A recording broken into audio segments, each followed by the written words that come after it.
காலையிலேயே ஆஷ்கார் ஜூஸ் குடிச்சா அன்னைக்கு நாள் ஃபுல்லாக நம்மள வந்து ஃபுல்லாக வச்சுக்கும், பசிக்காது, நம்மள வந்து ஃபோக்கஸ்டாக வச்சுக்கணும். அதெல்லாம் ஓகே தான். பட் நான் இன்னைக்கு அந்த ஆஷ்கார் ஜூஸ் குடிக்கும்போது என்னன்னே தெரியல, காலையிலேருந்து ரொம்ப பசி, எதை பார்த்தாலும் சாப்பிடணும் போல தான் இருந்தது. அண்ட் நான் ஆஃபீஸ்லேருந்து வீட்டுக்கு வந்ததுக்கப்புறமா இந்த மாதிரி சொன்னேன், எனக்கு இந்த மாதிரி ரொம்ப பசிக்குது, நம்ம எதாவது சாப்பிடலாமான்னு சொல்லும் போதுமே என் கசின்ஸ் என் சிஸ்டர்ஸ் எல்லாமே என்ன சொன்னாங்கன்னா, ஓகே நம்ம வந்து வேஃபில் சாப்பிடலாம் அப்படின்னு சொன்னதுமே நான் டக்குன்னு ஆர்டர் போட்டாச்சு. எல்லாருமே ஜாலியாக அதை சாப்பிடலாம் முடிச்சிட்டோம். அதுக்கப்புறம் எனக்கு ஒரு லாங் வீடியோ எடுக்கிறதா இருந்தது. அந்த லாங் வீடியோ எடுக்கிறதுக்குமே செட்டப்லாம் பண்ணி அந்த வீடியோ அழகாக எடுத்து முடிச்சாச்சு. நைட் டின்னர் இதுக்கப்புறம் டைம் ஆகிடுச்சின்னு சொல்லிட்டு தோசை, அதுக்கப்புறம் இந்த சிக்கன் தான் வச்சு சாப்பிட்டுட்டு இருந்தோம்.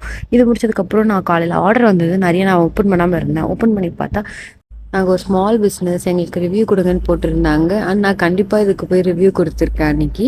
இது ரொம்ப அழகாக இருந்தது இதெல்லாம் பார்க்குறதுக்கு. ஆனால் இதுக்கு யூஸ்ஃபுல்லான திங் கூட தான். ஸோ இது அப்புறம் பக்கத்தில் ஒரு கடைக்கு வந்து நாங்கள் வீட்டுக்கு சில திங்ஸ் வாங்க சொல்லியிருந்தாங்க. அண்ட் வீட்டுக்கும் சில திங்ஸ் வாங்கிட்டு எங்களுக்கும் சில திங்ஸ் வாங்கிட்டு நாங்கள் ஜாலியாக இந்த டேவை முடிச்சுக்கிட்டோம். பாய்.